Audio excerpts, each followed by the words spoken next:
तो हमारी प्रहार सीरीज में आगे बढ़ते हुए हम आ गए हैं एक अगली क्लास में, जिसमें हम आज 22 नवंबर 2021 को जो पॉलिटी के क्वेश्चंस थे यूपीएसआई के पेपर में शिफ्ट वन वाले में, उसमें देखते हैं क्या क्या क्वेश्चन पूछे गए हैं। तो सबसे पहला क्वेश्चन जो है वो reservation for seats for women panchayat में जो है उससे रिलेटेड है। ठीक है कि कोई कौन से संवैधानिक संशोधन में ये आया, तो 73वें में ही था। पंचायती राज इंस्टीट्यूशंस को ऐड किया गया था। या ये अनुच्छेद 243 से 243 में ये मेंशन्ड है।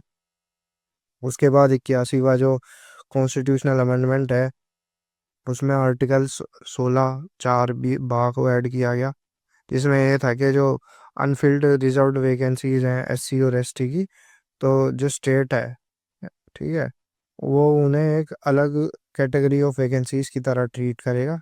ठीक, जो कि जो 50% सीलिंग है उससे अलग होंगी। तो इसमें ये है। उसके बाद 74th में अर्बन लोकल गवर्नमेंट यानी नगर पालिका म्यूनसिपैलिटीज, ये थे वो ये। ठीक है। और फिर 1995 वाला जो है 77th कॉन्स्टिट्यूशनल अमेंडमेंट एक्ट, उसमें आर्टिकल 16(4)(a) को ऐड किया गया था। ठीक है, कि state to provide reservation in promotion for scheduled caste and scheduled tribes in government services. ठीक, तो ये पहला क्वेश्चन था। अब अगला क्वेश्चन देख लेते हैं। देखो, बार बार रिपीटेड आर्टिकल 280 फाइनेंस कमीशन। तो देखो, पहले क्वेश्चन देख लो कि which article of the Indian constitution provide special power to the Rajya Sabha to authorise, ठीक है, parliament to legislate with respect to matter in the state list. ठीक है, ये कौन सा आर्टिकल ऑथराइज करता, पावर देता पार्लियामेंट को तो लेजिस्लेट कर सके स्टेट लिस्ट के मैटर्स पे। ठीक है, आर्टिकल 249। ठीक है, आर्टिकल 249। इससे पहले भी हमने वो वाइल्ड लाइफ प्रोटेक्शन एक्ट वाला देखा था। ठीक है, कि वो एग्जाम्पल था कि कब स्टेट्स ने कहा पार्लियामेंट से कि वो बनाओ स्टेट लिस्ट के मैटर पे बनाओ कोई लो। ठीक है, तो वो बनाया था। अब उसका जो आर्टिकल था वो तुम्हें बताना है। ठीक है, बाकी यहाँ पे आर्टिकल 249 ये मैटर बताता है। उसके बाद हम 280 बहुत बार देख लिया हमने, फाइनेंस कमीशन से रिलेटेड है, कई बार हम कर चुके हैं। अब फाइनेंस कमीशन संवैधानिक निकाय है या स्टैट्यूटरी बॉडी है, क्या है? ठीक है, स्टैट्यूटरी बॉडी है या कॉन्स्टिट्यूशनल बॉडी है, ये तुम्हें खुद बताना है। आर्टिकल 245 में क्या है कि टेरिटोरियल एक्सटेंट बताया है। ठीक है, जो लेजिस्लेटिव पावर है, जो विधायी विधायिकी बोलते हैं, विधायी पावर जो है वो कहाँ तक है। ठीक है, पार्लियामेंट की क्या है, ऑल ओवर इंडिया। ठीक है, वो वहाँ पे लगेगी ना, हर एक पार्ट पे इंडिया के जो वो चीज़ पास करेंगे। और उसके बाद जो स्टेट है, तो मान लो यूपी की कि मैं कोई चीज़ पास हुई है तो वो यूपी में ही लगेगी, राजस्थान में जाके लगेगी नहीं, है ना। और जो पार्लियामेंट कर रहा है, ठीक है, जो पार्लियामेंट कर रहा है वो हमारे पूरे प्यारे भारत देश में, हम्म, हमारे पूरा भारत देश है, हर जगह लगेगी। तो इस तरीके से ही है आर्टिकल 49। ठीक है, आर्टिकल 149 के पावर और जो ड्यूटीज हैं किसकी, auditor general, controller auditor general CAG की। ठीक, भारत के नियंत्रण एवं महालेखी परीक्षक CAG, कैग, उनके बारे में। तो ये दो क्वेश्चन थे। अब अगले पे देखते हैं। अब national commission for scheduled cast is a statutory body, executive body, ठीक है, कोऑपरेटिव बॉडी, ठीक है, कॉन्स्टिट्यूशनल बॉडी, क्या है? तो ये हम कितनी बार डिस्कस कर चुके हैं, कर चुके हैं या नहीं कर चुके हैं? ठीक है, ये रिपोर्ट किसे सबमिट करता है हम वो भी कर चुके हैं। ठीक है, हम ये भी कर चुके हैं कि जो इसके मेंबर्स होते हैं उन्हें अपॉइंट भी वो कौन करता है। तो ये सारी इन्फॉर्मेशन हम अब पिछली क्लासों में अच्छे तरीके से देख चुके हैं कि किस में क्या है। अब जैसे तुमने देखा होगा कि एक जो शुरू शुरू में, तुम्हें चलो ये कमेंट सेक्शन में ये बताओ कि वो 1993 में बना था और 2018 में उसे कॉन्स्टिट्यूशनल स्टेटस दे दिया और वैधानिक निकाय से संवैधानिक निकाय बन गया। तो ऐसा कौन से वाला कमीशन था वो तुम्हें बताना है। अब अगला क्वेश्चन जो है वो क्लासिकल लैंग्वेज जो है उनसे रिलेटेड है। ठीक है, कि भारत में पहली बार किस भारतीय भाषा को शास्त्रीय भाषा का दर्जा दिया गया। ठीक है, कि कौन सी जो हमारी क्लासिकल लैंग्वेज है वो पहली, ठीक है, सबसे पहली क्लासिकल लैंग्वेज जिसे रिकॉग्नाइज किया वो कौन सी है। ठीक है, तो वो है भाई तमिल। ठीक है, तमिल है। अब 11 क्लासिकल लैंग्वेज है, एक एक करके देख लो भाई। तमिल 2004 में इसको रिकॉग्नाइज किया, संस्कृत 2005 में। याद रख लेना कि तमिल पहले है, ठीक है, संस्कृत से। फिर कन्नड़ है 2008, तेलुगु है 2008, मलयालम है 2013, ओडिया मराठी ये दोनों हैं, नहीं ओडिया है 2014, फिर मराठी पाली प्राकृत आसामीज और बंगाली ये सब है 2024 में। ठीक है, उसके बाद एट्थ शेड्यूल्स पे आ जाते हैं। और उसने क्या किया है, 22 ऑफिशियल लैंग्वेज है, ठीक है, उन्हें रिकॉग्नाइज किया। ओके, उसके बाद इनिशियली कितनी थी, 14 थी भाई, अब कितनी है, 22 है। तो याद रख लेना, प्रारंभ में 14 अब 22, प्रारंभ में 14 अब 22। ठीक है, तो प्रारंभ में भाई वो कितने थे, अब इस हिसाब से ये बताओ, प्रारंभ में शेड्यूल्स कितने थे हमारे, और अब कितने, और भाग यानी पार्ट्स शुरुआत में कितने थे और अब कितने हैं।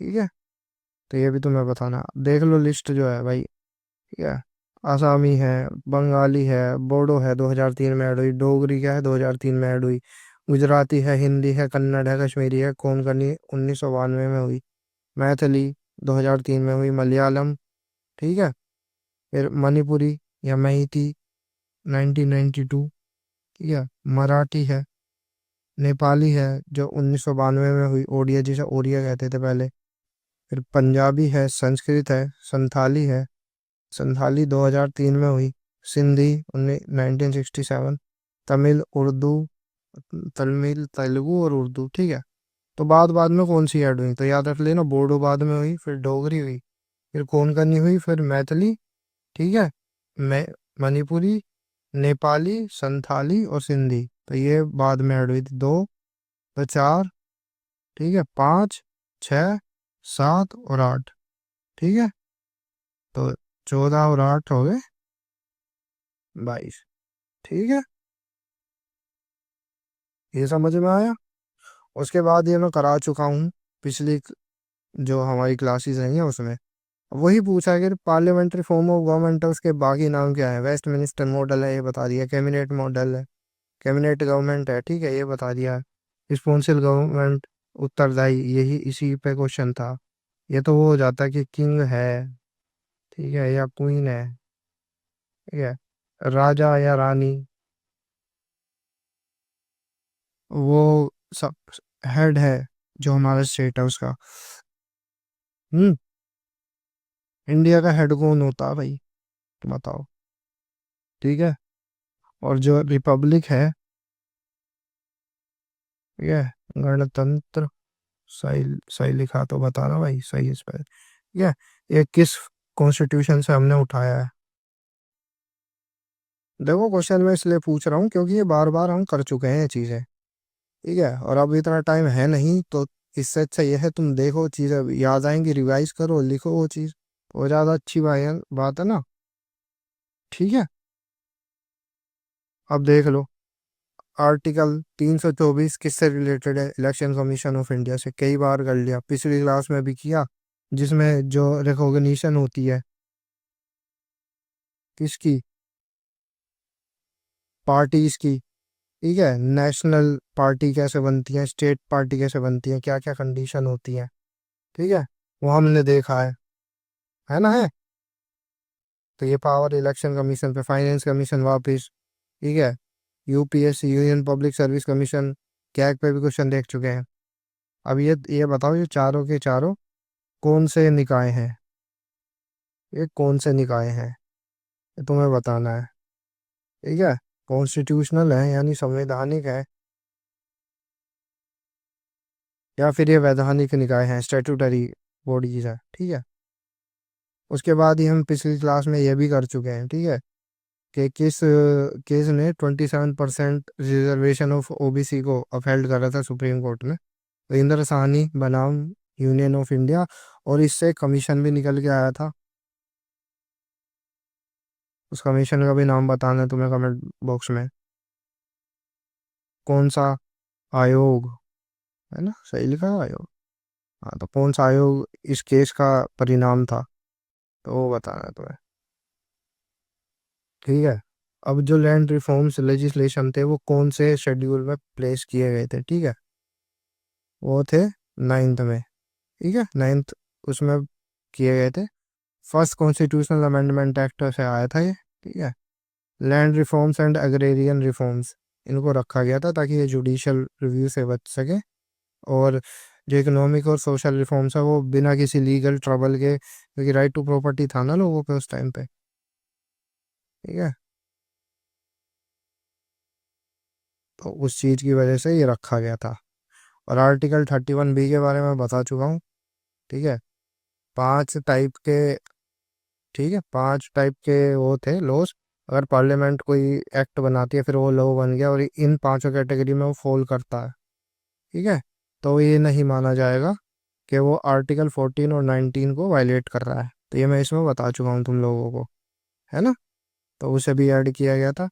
और इसकी ओरिजिन स्टोरी क्या है कि नेहरू गवर्नमेंट ने 1951 में लाया था ताकि लैंड रिफॉर्म के जो लॉज हैं उन्हें इनवैलिडेट ना किया जाए। ठीक है, कोर्ट में शंकरी प्रसाद केस के बाद में ये चीज़ हुई थी। आर्टिकल 31B के बारे में पहले भी बता चुका हूँ। ठीक है, 13 लो इनिशियली आए थे इसमें, और अब 280 तक इनका हो गया। बट ऐसा नहीं है कि जुडिशियल रिव्यू से बिल्कुल ही बाहर हो गया है। जो मतलब अगर तुमने ऐसे डाल दी, ठीक है, तो वो बिल्कुल बाहर ही हो गया है। तो अब हमें पता ही है basic structure doctrine Kesavananda Bharati case से आया है। ठीक है, बेसिक स्ट्रक्चर डॉक्ट्राइन। ठीक है। अब इसमें सीन ये है कि आईआर कोले केस था 2007 में। तो उसमें सुप्रीम कोर्ट ने कहा कि भाई कंप्लीटली बाहर नहीं हो तुम जुडिशियल रिव्यू से, कि 9 शेड्यूल में तुमने डाल दिया और तुम ये सोचो तुम्हारी होगी बल्ले बल्ले शावा शावा। अब कोर्ट कुछ नहीं कहेगा। ठीक है, ये सारी मुंबई पे तुम्हारा राज है, ऐसा कुछ नहीं है। तुम्हें भाई जुडिशियल रिव्यू के बाहर नहीं हो। अगर तुमने बेसिक स्ट्रक्चर को टच भी किया तो देखना फिर हम कैसे तुम्हें रद्द करते हैं।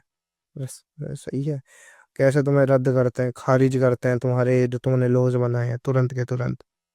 ठीक है, तो वो सब चीज़ थी। बाकी कमेंट सेक्शन में बताओ इनमें क्या क्या है, और जो 10वां शेड्यूल है उसमें क्या मैटर है। तो ये सब चीज़ बताओ, करा चुका हूँ मैं ये पिछली क्लास में। ठीक है, सो अब आगे बढ़ते हैं। बाकी फिर पूछा गया है कि कौन सा आर्टिकल है, ठीक है, जो इंडियन कॉन्स्टिट्यूशन को सेकुलर कैरेक्टर देता है, ठीक है, इंडियन स्टेट को। सो वो है भाई आर्टिकल 25। तो सेकुलर वर्ड ऐड होने से पहले भी हमारा जो कॉन्स्टिट्यूशन था हमें एक धर्मनिरपेक्ष बनाता था, धर्मनिरपेक्ष निरपेक्ष एक देश बनाता था। ठीक है, आर्टिकल 25 से article 28 right to freedom of religion देते हैं। ठीक है, आर्टिकल 25 जो इंडिविजुअल फ्रीडम है उससे रिलेटेड है कि आप अपना जो धर्म है उसे मान सकते हो, प्रोफेस कर सकते हो, ठीक है, प्रोपोगेट कर सकते हो, प्रैक्टिस कर सकते हो। पर ये नहीं है कि भाई किसी को जबरदस्ती पकड़ के, अरे तू ए धर्म का था तो आज तेरे बी धर्म का कर देता हूँ। ऐसा नहीं है, जबरदस्ती नहीं कर सकते। ठीक है। फिर आर्टिकल 26 में क्या है, रिलीजियस अफेयर्स है उन्हें आप भाई अपने मेंटेन करो, खुद से मैनेज करो, कोई दिक्कत नहीं है। पर जो भी चीज़ कर रहे हो अकॉर्डिंग टू लॉ होनी चाहिए, ये नहीं है तुम लॉ तोड़ लिए तुमने।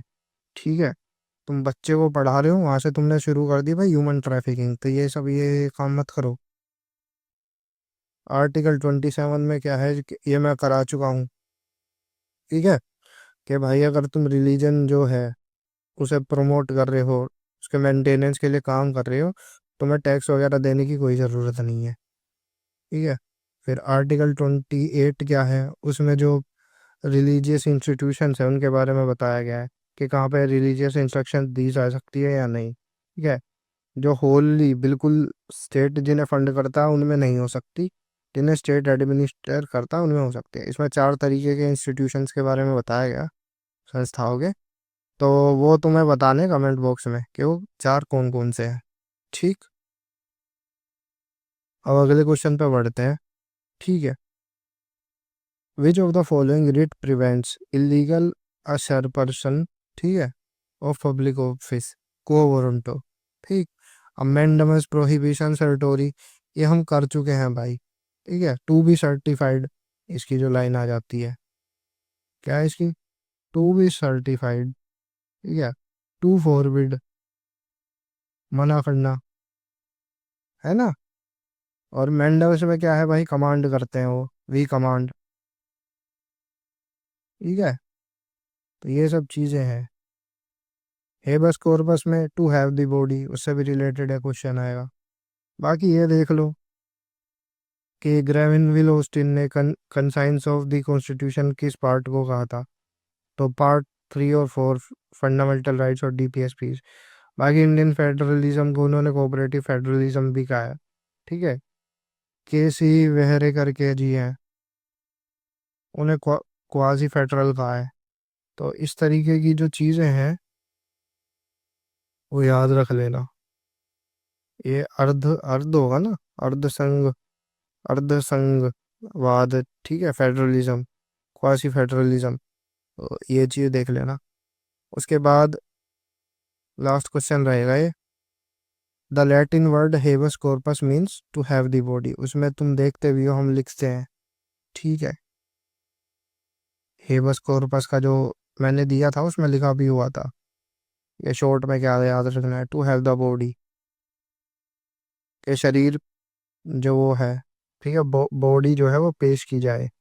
क्या किया जाए, बॉडी पेश की जाए, कोर्ट के सामने लाया जाए लोग को। अब कमांड किस में देते हैं, मैंडम्स में देते हैं। ठीक है। अथॉरिटी को क्वेश्चन किससे करते हैं, को वारंटो। ठीक है। तो ये सब चीजें हैं। बाकी ये हमारी जो पहली शिफ्ट थी उसके क्वेश्चन हो चुके हैं। बाकी जो बचे क्वेश्चन है शिफ्ट 2 के, शिफ्ट 3 के, वो भी जल्दी जल्दी से कंप्लीट होंगे। ठीक है। प्रहार सीरीज चल रही है, मैं, ठीक है, ठीक, मोहित सिंह, मोहक स- ठीक है, मोहक सिंह और मैं अक्षित यादव, हम तीनों मिलके पॉलिटी का पार्ट कवर करा रहे हैं। मैंने पहले यूपी जीके का जो पार्ट था वो कवर करा लिया। ठीक है। हिस्ट्री मिसलिनियस संसार सर देख रहे हैं, हिंदी मूल विधि हमारे मोहित यादव सर देख रहे हैं, साइंस वाला पार्ट प्राची मैम देख रही हैं, मोहक सर ज्योग्राफी भी देख रहे हैं और इन्वायरमेंट। ठीक। सो इस तरीके से था। बाकी अब मिलते हैं नेक्स्ट क्लास में शिफ्ट 2 और शिफ्ट 3 के क्वेश्चंस के साथ। तब तक के लिए बाय बाय।